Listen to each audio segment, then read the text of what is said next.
اگر اعمال کے نتیجے میں بھی ہو تب بھی افعال کا خالق اللہ تبارک تعالیٰ ہے، اس لیے نفع اور نقصان اللہ تبارک تعالیٰ ہی کی طرف سے ہے۔ سیدنا ابن عباس رضی اللہ عنہما نے کہا، حسنہ اور سیئہ اللہ تعالیٰ کی جانب سے ہے۔ حسنہ سے مراد جو اللہ تعالیٰ نے انعام کیا ہے، اور حسنہ سے مراد جو اللہ تعالیٰ نے تمہیں مصیبت میں مبتلا کیا ہے۔ اور سیدنا ابو ہریرہ رضی اللہ عنہ بیان کرتے ہیں، نبی صلی اللہ علیہ وسلم نے ارشاد فرمایا، مسلمان جب بھی کسی پریشانی، بیماری، رنج، ملال، تکلیف، غم میں مبتلا ہو جاتا ہے، یہاں تک کہ اگر اسے کوئی کانٹا بھی چبھ جائے تو اللہ تعالیٰ اس سے گناہوں کا کفارہ بنا دیتے ہیں۔ یہ بخاری کی حدیث ہے 5642۔ ٹھیک ہے، تو مسلمان کو اگر کوئی تکلیف پہنچتی، پریشانی پہنچتی، آزمائش پہنچتی تو اللہ تبارک تعالیٰ اسے گناہوں کا کفارہ بنا دیتے ہیں۔ پھر ایک اور حدیث میں آتا ہے، رسول اللہ صلی اللہ علیہ وسلم نے ارشاد فرمایا، اللہ تعالیٰ جس کے ساتھ بھلائی کرنا چاہتے ہیں اسے بیماری کی تکلیف اور دیگر مصیبتوں میں مبتلا کر دیتے ہیں۔ یہ بھی بخاری کی حدیث، حدیث نمبر 5645 ہے اس کا نمبر۔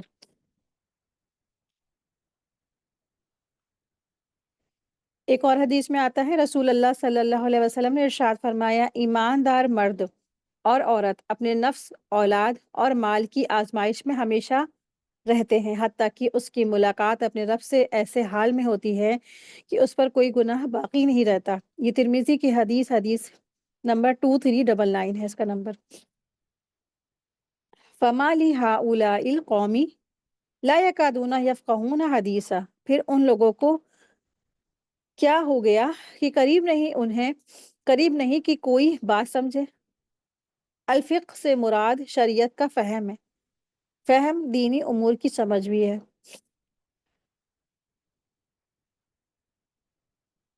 آیت 79 ہے، اللہ تبارک تعالیٰ ارشاد فرما رہے ہیں، جو بھی بھلائی آپ کو پہنچتی ہے سو وہ اللہ تعالیٰ کی طرف سے ہے، اور جو کوئی برائی پہنچتی ہے تو وہ تمہاری اپنی ہی طرف سے ہے، اور ہم نے آپ کو لوگوں کے لیے رسول بنا کر بھیجا ہے، اور اللہ تعالیٰ ہی کافی ہے، اللہ تعالیٰ ہی گواہ کافی ہے۔ ما اصابک من حسنۃ فمن اللہ، جو بھی بھلائی آپ کو پہنچے، جو بھی بھلائی تجھے پہنچے سو وہ اللہ تبارک تعالیٰ کی طرف سے ہے۔ تو یہاں پر جو لفظ آیا ہے حسنہ، ما اصابک من حسنۃ فمن اللہ، تو حسنہ سے مراد کیا ہے یہاں پر؟ نعمت ہے۔ ٹھیک ہے، تو حسنہ سے مراد بہت ساری چیزیں ہیں اور خاص نعمت ہے، مین معنی نعمت ہے، اور اس میں یہ سب چیزیں آ جاتی ہیں، وسعت ہے، کامیابی ہے، مال ہے، غنیمتیں ہیں، یہ سب چیز آ جاتی ہے، لیکن مین اس کا معنی ہے کیا ہے؟ نعمت ہے۔ اس آیت میں اشارہ اس بات کی طرف کر دیا گیا ہے کہ انسان کو جو نعمتیں ملتی ہیں وہ کوئی اس کا حق نہیں ہوتا ہے، بلکہ محض اللہ تبارک تعالیٰ کا فضل ہوتا ہے۔ انسان چاہے کتنی ہی عبادت کرے، اس سے وہ نعمت کا مستحق نہیں ہو سکتا ہے، اس لیے کہ عبادت کی توفیق بھی تو اللہ ہی کی طرف سے ہی ہوتی ہے۔ پھر اللہ تعالیٰ کی نعمتیں تو بے حساب ہے، ان کو ایک جو فکس یا لمیٹڈ عبادتیں اور نیکیاں کیسے اس سے حاصل کیا جا سکتا ہے نا، تو اللہ تعالیٰ کی نعمتیں تو بے حساب ہے، لیکن انسان کی نمازیں، روزے، یہ عبادت ہے، یہ تو کیا ایک لمٹ ہے کہ جب تک زندگی ہے وہ کر رہا ہے، پھر ختم۔ لیکن اللہ تبارک تعالیٰ نے جو نعمتیں دی ہیں ہمیشہ دائمی کی، جو جنت کا اللہ نے وعدہ کیا ہے، آخرت میں جو انعامات کا وعدہ ہے، دنیا میں جو اللہ نے نعمتیں دی ہیں، اس کے آگے یہ کیا ہے؟ ایک لمٹ ہے ہم سب کی عبادتیں اور نیکیاں ہیں۔ تو خصوصاً جب کہ ہماری عبادتیں بھی رب العالمین کی بادشاہت کے شایان شان نہ ہو۔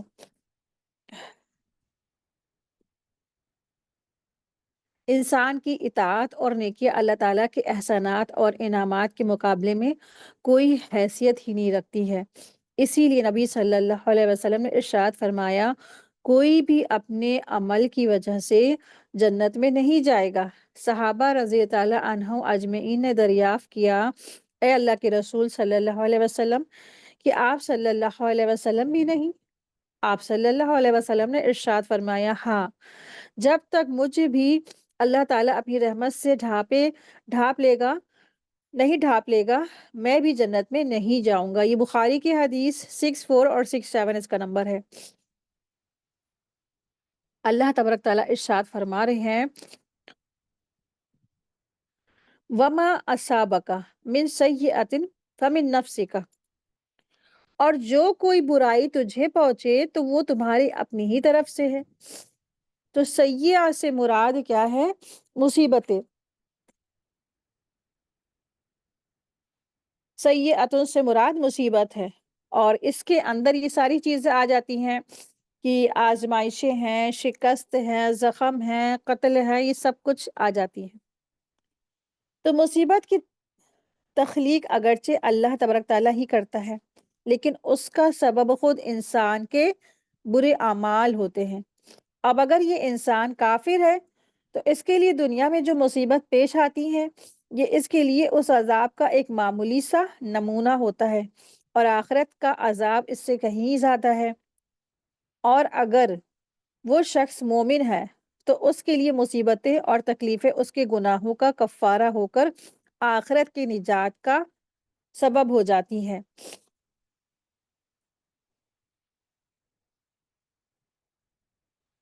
سلف اور صالحین کا عام طور پر یہ دستور تھا کہ جب کوئی اجتماعی رائے پیش کرتے تو کہتے اگر یہ صحیح ہے تو اللہ تعالیٰ کی طرف سے ہے اور اس کی توفیق سے ہے، اور اگر غلط ہے تو ہماری طرف سے ہے اور شیطان کی طرف سے ہے۔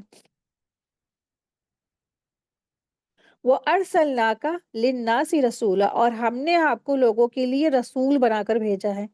اللہ تبارک تعالیٰ نے رسول اللہ صلی اللہ علیہ وسلم کو ساری انسانیت کے لیے قیامت تک کے لیے رسول بنا کر بھیجا ہے۔ رسول اللہ صلی اللہ علیہ وسلم نے ارشاد فرمایا پہلے انبیاء خاص اپنی قوموں کی ہدایت کے لیے بھیجے جاتے تھے، لیکن مجھے دنیا کے تمام انسانوں کی ہدایت کے لیے بھیجا گیا ہے۔ صحیح بخاری کی حدیث، حدیث نمبر 438 اس کا نمبر ہے۔ ایک اور حدیث میں آتا ہے رسول اللہ صلی اللہ علیہ وسلم نے ارشاد فرمایا میں ساری خلقت کی طرف بھیجا گیا ہوں، اور میری آمد پر انبیاء ختم کر دیے گئے، یعنی کہ نبوت ختم کر دی گئی ہے۔ وَكَفَى بِاللَّهِ شَهِيدًا، اور اللہ تعالیٰ ہی گواہ کافی ہے۔ آپ صلی اللہ علیہ وسلم کی رسالت پر اللہ تعالیٰ گواہ ہیں۔ آیت 80 ہے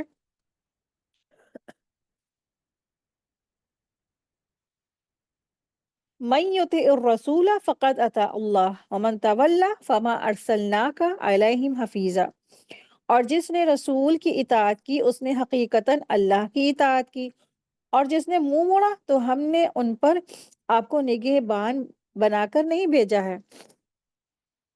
اللہ سبحانہ تعالیٰ ارشاد فرما رہے ہیں مَن يُطِعِ الرَّسُولَ فَقَدْ أَطَاعَ اللَّهَ، اور جس نے رسول کی اطاعت کی اس نے حقیقتاً اللہ کی اطاعت کی، یعنی جس نے رسول صلی اللہ علیہ وسلم کی اطاعت کی اس نے اللہ تبارک تعالیٰ کی اطاعت کی، اور جس نے رسول اللہ صلی اللہ علیہ وسلم کی نافرمانی کی اس نے اللہ تعالیٰ کی نافرمانی کی۔ یہ صرف اس وجہ سے کہ رسول اللہ صلی اللہ علیہ وسلم اپنی خواہش سے کوئی بات نہیں کرتے ہیں، وہ جو کچھ بھی کہتے ہیں وہی کا پیغام ہوتا ہے، اللہ تبارک تعالیٰ کی طرف سے کچھ ہوتا ہے جو کچھ ہوتا ہے۔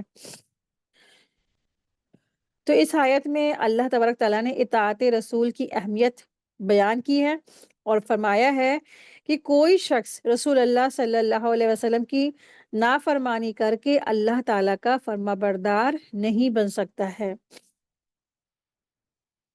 رسول اللہ صلی اللہ علیہ وسلم نے ارشاد فرمایا جس نے میری اطاعت کی اس نے اللہ تبارک تعالیٰ کی اطاعت کی، اور جس نے میری نافرمانی کی اس نے اللہ تبارک تعالیٰ کی نافرمانی کی۔ یہ بخاری کی حدیث ہے، حدیث نمبر 7137 اس کا نمبر ہے۔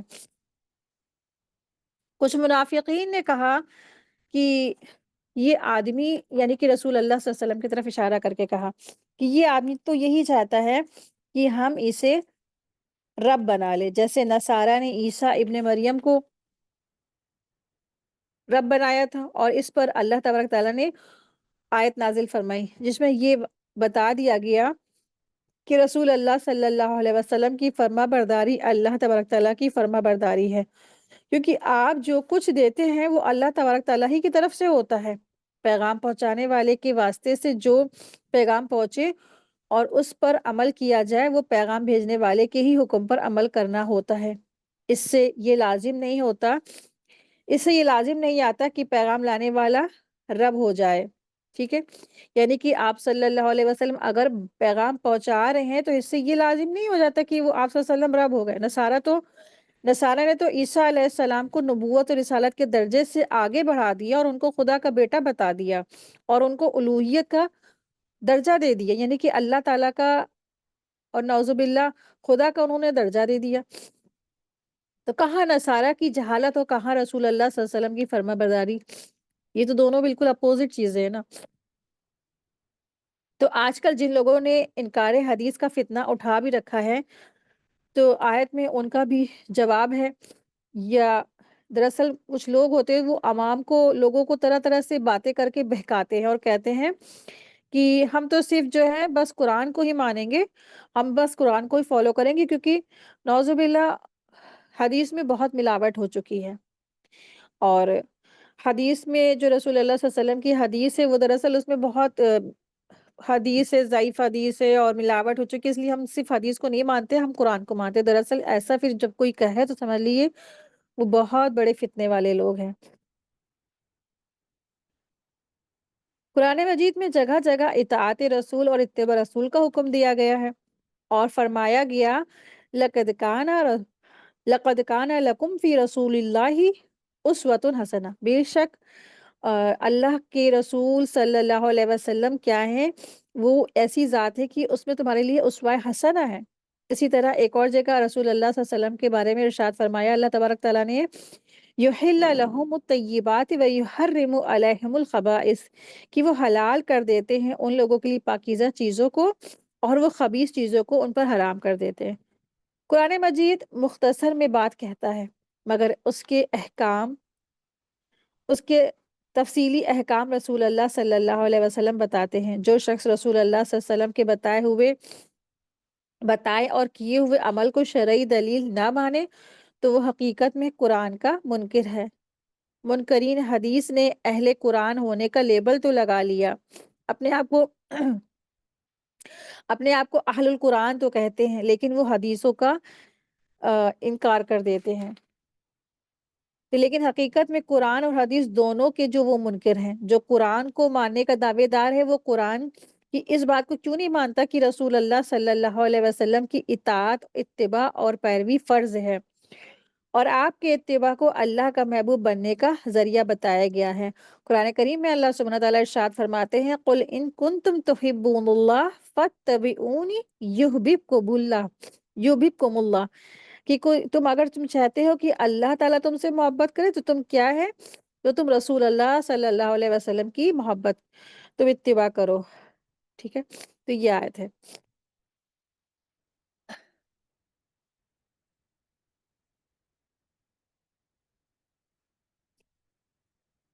وَمَن تَوَلَّى فَمَا أَرْسَلْنَاكَ عَلَيْهِمْ حَفِيظًا، اور جس نے منہ موڑا تو ہم نے ان پر آپ کو نگہبان بنا کر نہیں بھیجا ہے۔ اس سے مراد یہ ہے کہ اگر کوئی شخص رسول کے احکامات سے منہ موڑتا ہے تو زبردستی اطاعت کروانا رسول اللہ صلی اللہ علیہ وسلم کی ذمہ داری نہیں ہے۔ جس نے نبی صلی اللہ علیہ وسلم کی اطاعت سے منہ موڑا وہ نامراد اور ناکام ہوا۔ اللہ تعالیٰ نے فرمایا کہ ایسے شخص کے معاملے میں ذمہ داری آپ صلی اللہ علیہ وسلم پر نہیں ہے، اور آپ صلی اللہ علیہ وسلم جو چاہتے ہیں اس کے لیے اس کو مجبور نہیں کریں گے۔ آپ صلی اللہ علیہ وسلم کے ذمے تو پیغام پہنچا دینا ہے، آپ صلی اللہ علیہ وسلم ان پر کوئی داروغہ تو نہیں ہے۔ ایسے شخص نے خسارہ پایا ہے، جیسے کہ حدیث میں بھی آتا ہے کہ جس نے اللہ تعالیٰ اور اس کے رسول کی اطاعت کی وہی ہدایت یافتہ ہے، اور جس نے اللہ اور اس کے رسول صلی اللہ علیہ وسلم کی نافرمانی کی تو وہ اپنے سوا کسی کو نقصان نہیں پہنچاتا ہے۔ آیت 81 ہے۔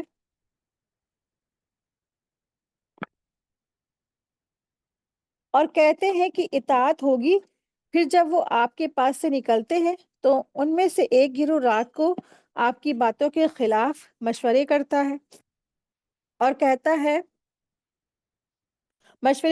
اور اللہ تبارک تعالیٰ لکھ رہا ہے وہ جو رات کو مشورے کرتے ہیں، چنانچہ آپ ان سے منہ موڑ لیجئے اور اللہ تبارک تعالیٰ پر توکل کیجیے، اور اللہ تعالیٰ ہی وکیل ہے، کافی ہے، کارساز ہے۔ وَيَقُولُونَ طَاعَةٌ، اور وہ کہتے ہیں اطاعت ہوگی۔ منافقین رسول اللہ صلی اللہ علیہ وسلم کی اطاعت کا دھم بھرتے تھے، بڑے بڑے دعوے کرتے تھے، بڑے بڑے کہتے تھے کہ ہاں ہم آپ صلی اللہ علیہ وسلم سے محبت کرتے ہیں، لیکن وہ کیا کرتے تھے؟ رسول اللہ صلی اللہ علیہ وسلم کی اتباع نہیں کرتے تھے، ان کے خلاف کیا کرتے تھے؟ مشورات کرتے تھے۔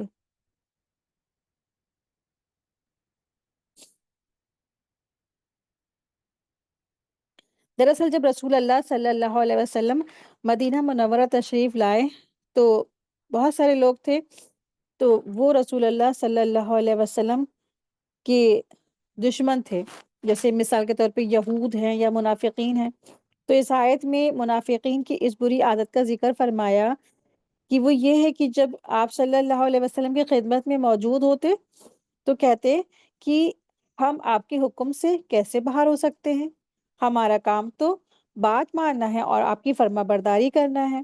پھر جب رسول اللہ صلی اللہ علیہ وسلم کی مجلس سے باہر جاتے تو ان میں سے ایک گروپ راتوں کو اس بات کے علاوہ مشورے کرتے جو انہوں نے آپ کی مجلس میں کہا تھا، یعنی آپ صلی اللہ علیہ وسلم کے ارشادات کے خلاف باتیں کرتے، چالے چلتے، اور آپ کے حکم کی خلاف ورزی کرتے اور آپ کی خلاف ورزی کے منصوبے بنا لیتے۔